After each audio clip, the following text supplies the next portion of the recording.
নমস্কার বন্ধুরা, তথ্যমিত্র ইউটিউব চ্যানেলের পক্ষ থেকে আপনাদের সবাইকে স্বাগত। আজকে এই ভিডিওতে আমরা আলোচনা করব ত্রিপুরার অত্যন্ত গুরুত্বপূর্ণ একটি খবর সম্পর্কে, এবং যেটি হচ্ছে বাজেট অধিবেশন সংক্রান্ত। অর্থাৎ ত্রিপুরাতে মার্চ মাসেই বাজেট অধিবেশন শুরু হতে চলেছে এবং এই বাজেট অধিবেশনে অত্যন্ত গুরুত্বপূর্ণ কয়েকটি বিষয় সম্পর্কে আলোচনা করা হবে এবং কি কি বিষয় সম্পর্কে আলোচনা করা হবে এবং কি কি তথ্য উঠে আসছে সেই সম্পর্কে আলোচনা করব। সম্পূর্ণভাবে ভিডিওটি দেখতে থাকুন।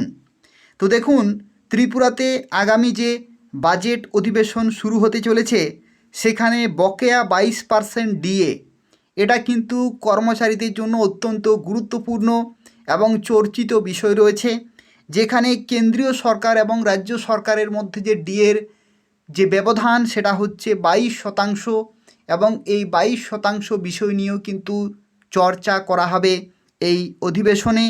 তার সাথে সাথে অষ্টম বেতন কমিশন সংক্রান্ত বিষয় নিয়েও কিন্তু আলোচনা করা হবে। ফিক্সড পে বাতিল, অর্থাৎ যে ত্রিপুরাতে ফিক্সড পে প্রথা চালু ছিল, যেখানে এসএলপি দাখিল থেকে শুরু করে ত্রিপুরা হাইকোর্টে ফিক্সড পে সংক্রান্ত ঐতিহাসিক রায়সই সম্পর্কে আলোচনা করা হবে, এবং বেকার যুবক যুবতী সংক্রান্ত এবং কর্মচারী সংক্রান্ত কিন্তু সুখবর আসতে চলেছে এই বাজেট অধিবেশনে। অত্যন্ত গুরুত্বপূর্ণ অধিবেশন কিন্তু হতে চলেছে এই বছরে। তো সেক্ষেত্রে কি কি বিষয় নিয়ে আলোচনা করা হবে, বর্তমানে ত্রিপুরাতে আর্থিক দিক থেকে কী রকমের অবস্থা রয়েছে সেই সম্পর্কে আলোচনা করব। আপনারা প্রত্যেকেই ভিডিওটি লাইক করে দেবেন, শেয়ার করে দেবেন, এবং ত্রিপুরার এই ধরনের অত্যন্ত গুরুত্বপূর্ণ খবরগুলি পেতে হলে তথ্যমিত্র চ্যানেলটি সাবস্ক্রাইব করে রাখুন। তো দেখুন, সামনেই বাজেট অধিবেশন। যদিও এবার শীতকালীন অধিবেশন হয়নি, গত বছর বাজেট অধিবেশন হয়েছিল মাত্র 5 দিনের কিন্তু বাজেট অধিবেশন হয়েছিল। সেখানে অনেক কিছু বিষয় নিয়ে কিন্তু চর্চা পর্যন্ত হয়নি। এবার বাজেট অধিবেশন শেষ হতে না হতেই এডিসি নির্বাচনের যে নির্ঘণ্ট সেটা কিন্তু প্রকাশ করবে নির্বাচন কমিশন। তাই বাজেট অধিবেশনের সময়সীমাও সংক্ষিপ্ত করা হতে পারে বলে কিন্তু খবর আসছে। অর্থাৎ গত যে বাজেট অধিবেশন সেখানেও কিন্তু 5 দিনের ছিল, অল্প দিনের যে বাজেট অধিবেশন সেখানে বিভিন্ন বিষয় নিয়ে খুবই সংক্ষিপ্ত কিন্তু আলোচনা করা হয়েছে। আর এই যে বাজেট অধিবেশন সেখানেও কিন্তু সময়সীমা সংক্ষিপ্ত করা হতে পারে বলে কিন্তু খবর আসছে। আগামী 1 মাস বাদেই কিন্তু শুরু হবে নতুন অর্থ বছর। আর চলতি অর্থ বছরের শেষ দিকে বিভিন্ন দপ্তরে অব্যয়িত অর্থের পাহাড় কিন্তু রয়েছে। অর্থাৎ ত্রিপুরাতে যে সমস্ত দপ্তরগুলি রয়েছে সে বিভিন্ন দপ্তরে প্রচুর টাকা কিন্তু অব্যয়িত অবস্থাতেই রয়েছে। মহকুমা এবং ব্লকগুলোতে এখন সরকারি অর্থ খরচ করার জন্য চাপ বাড়ছে। চলমান বিভিন্ন প্রকল্পগুলোর কাজ শেষ করতে ইতিমধ্যেই বিভিন্ন দপ্তরে জনপ্রতিনিধি থেকে শুরু করে বিধায়করা কিন্তু বৈঠক করছেন। অর্থাৎ যে টাকা অব্যয়িত রয়েছে সেই টাকা যাতে ব্যয় করা হয় তার জন্য কিন্তু জোর কদমে সরকার চেষ্টা চালিয়ে যাচ্ছেন, এবং বিভিন্ন জনপ্রতিনিধি থেকে শুরু করে বিধায়করা কিন্তু সময়ে সময়ে বৈঠক করছেন, পর্যালোচনা বৈঠক করছেন এবং বরাদ্দকৃত অর্থ খরচ করতে নির্দেশ দিচ্ছেন যাতে সেই অর্থ খরচ করা হয়। এবং যেটা খবর আসছে যে 18 থেকে 1900 কোটি টাকার মতো অর্থ কিন্তু এখনও পর্যন্ত অব্যয়িত অবস্থাতেই রয়েছে। খবর নিয়ে জানা গেছে যে সরকারি 11টি দপ্তরে প্রায় 2000 কোটি টাকার মতো অব্যয়িত কিন্তু রয়ে গেছে। প্রায় 2000 কোটি টাকার মতো খরচ কিন্তু এখনও পর্যন্ত ত্রিপুরা সরকার করেইনি বিভিন্ন দপ্তরে বিভিন্ন কাজের জন্য। দপ্তরগুলো বরাদ্দের 33% অর্থ খরচ করতে পারেনি। আবার অন্যদিকে ঠিকাদার থেকে শুরু করে সরবরাহকারীরা বিলের জন্য বিভিন্ন দপ্তর এবং ব্লকগুলোতে ছুটছেন। বিল জমা দিয়ে তারা হাঁ করে তাকিয়েছেন কখন বিল মিটিয়ে দেওয়া হবে। নগর উন্নয়ন থেকে শুরু করে বন দপ্তর, স্বাস্থ্য, শিক্ষা দপ্তর, এমনকি দুর্যোগ মোকাবিলা দপ্তরে অব্যয়িত অর্থের কিন্তু পাহাড় রয়েছে। অর্থাৎ ত্রিপুরার এই ধরনের যে গুরুত্বপূর্ণ এক একটি দপ্তর রয়েছে, শিক্ষা দপ্তর রয়েছে, স্বাস্থ্য দপ্তর রয়েছে, বন দপ্তর রয়েছে, দুর্যোগ মোকাবিলার যে দপ্তর, সে বিভিন্ন দপ্তরই কিন্তু হাজার হাজার কোটি টাকা অব্যয়িত অবস্থাতেই কিন্তু থেকে গেছে। এবং গত নভেম্বর মাস পর্যন্ত 11টি দপ্তরে 1716 কোটি টাকা অব্যয়িত ছিল। এটা একটা লেটেস্ট খবর যে গত নভেম্বর মাস পর্যন্ত 11টি দপ্তরে 1716 কোটি টাকা কিন্তু অব্যয়িত অবস্থায় ছিল, এবং গত 2 মাসে অব্যয়িত অর্থের পরিমাণ কিন্তু আরও বেড়েছে।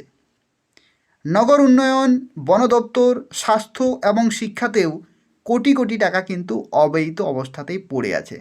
অর্থাৎ সরকার কিন্তু যে কেন্দ্রীয় সরকার থেকে পাওয়া যে টাকা বা যে অর্থ, সেটা কিন্তু পুরোপুরি ব্যবহারই করেনি বা পুরোপুরি খরচই করেনি, এবং যে কারণে এই সমস্ত বিভিন্ন দপ্তরে কোটি কোটি টাকা কিন্তু পড়ে আছে। সিএজি রিপোর্টে দেখা গেছে যে নগর উন্নয়ন দপ্তরে অব্যয়িত পড়ে থাকা যে অর্থ, সে অর্থের পরিমাণ হচ্ছে 630.19 কোটি টাকা।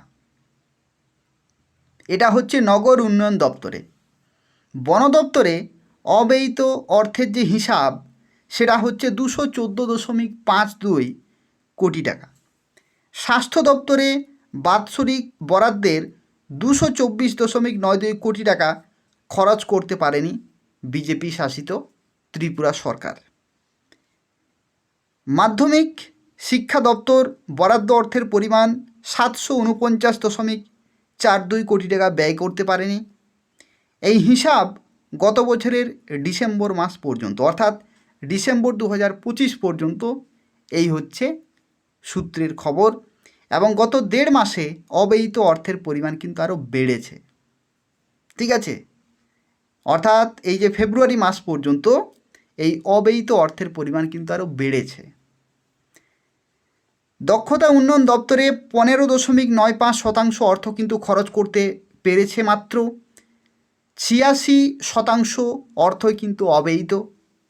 সংখ্যালঘু কল্যাণ ব্যবহার করেছে বরাদ্দের 16.28%। তপশিলি জাতি কল্যাণ ব্যবহার করেছে 24.49% অর্থ। তবে এই অধিবেশনে আরও কিছু গুরুত্বপূর্ণ তথ্য রয়েছে। যেমন দেখুন, এই যে অধিবেশন আসতে চলেছে, এই অধিবেশনে কিন্তু কর্মচারী এবং বেকার যুব সম্প্রদায়দের জন্য বিশেষ কিছু গুরুত্বপূর্ণ সিদ্ধান্ত কিন্তু নেওয়া হতে পারে বলে সূত্রের মাধ্যমে জানা যাচ্ছে। অর্থাৎ যে সমস্ত কর্মচারী রয়েছেন বিভিন্ন দপ্তরে চুক্তিবদ্ধ, অনিয়মিত, রেগুলার, ফিক্সড পে, এই সমস্ত কর্মচারী এবং বেকার যুবক যুবতী সংক্রান্ত বিভিন্ন গুরুত্বপূর্ণ সিদ্ধান্ত কিন্তু নেওয়া হতে পারে এই অধিবেশনে। অনিয়মিত কর্মচারীদের নিয়মিতকরণ, চুক্তিবদ্ধ কর্মচারীদের বেতন বৃদ্ধি থেকে শুরু করে রেগুলার কর্মচারীদের বকেয়া ডিএ পাওনা কুড়ি, এই সমস্ত বিষয় কিন্তু আলোচনা হবে। বকেয়া 22% ডিএ সহ 8ম বেতন কমিশন নিয়ে থাকবে গুরুত্বপূর্ণ ঘোষণা। অর্থাৎ যে কেন্দ্রীয় সরকার এবং রাজ্য সরকারের মধ্যে 22% ডিএর ব্যবধান এবং পেনশনারদের বিভিন্ন যে সমস্ত বঞ্চনা, সেই সংক্রান্ত বিষয় নিয়েও আলোচনা হবে। তার সাথে সাথে 8ম বেতন কমিশন নিয়েও থাকবে কিন্তু গুরুত্বপূর্ণ ঘোষণা। এছাড়া বিভিন্ন দপ্তরে নতুন শূন্যপদে নিয়োগ ছাড়াও থাকবে 10,323 সংক্রান্ত চর্চা। তাই এবারের যে অধিবেশন, সেই অধিবেশন কিন্তু প্রত্যেকটি শ্রেণীর মানুষদের কাছেই কিন্তু থাকছে গুরুত্বপূর্ণ। তার কারণ হচ্ছে প্রত্যেকটি শ্রেণীর মানুষদের জন্যই কিন্তু চর্চা করা হবে এবারের অধিবেশনে। অর্থাৎ বেকার যুবক যুবতী থেকে শুরু করে রেগুলার, চুক্তিবদ্ধ, অনিয়মিত কর্মচারী এবং ত্রিপুরার বিভিন্ন জেলাতে বিভিন্ন যে সমস্ত উন্নয়ন সংক্রান্ত বিষয় নিয়েও কিন্তু চর্চা হবে, আলোচনা হবে এবং বিভিন্ন সিদ্ধান্ত কিন্তু গ্রহণ করা হবে এই বাজেট অধিবেশনে। এই অধিবেশন হতে চলেছে আগামী মার্চেই। এবং দেখা যাক বিজেপি শাসিত ত্রিপুরা সরকার কী কী ঘোষণা করছে কর্মচারীদের স্বার্থে, যুবক যুবতীদের স্বার্থে এবং উন্নয়নের জন্য কী কী ঘোষণা করছে সেগুলোই কিন্তু দেখার বিষয়। যা কিছু নতুন নতুন খবর আসবে আমি আপনাদের এই চ্যানেলের মাধ্যমে শেয়ার করে দেব। তো সেক্ষেত্রে যারা এখনও পর্যন্ত তথ্যমিত্র চ্যানেলটি সাবস্ক্রাইব করেননি, ত্রিপুরার এই ধরনের গুরুত্বপূর্ণ খবরগুলি পেতে হলে অবশ্যই তথ্যমিত্র চ্যানেলটি সাবস্ক্রাইব করে রাখুন। প্রত্যেকটি খবর এই চ্যানেল থেকে সময় মতো পেয়ে যাবেন। ধন্যবাদ।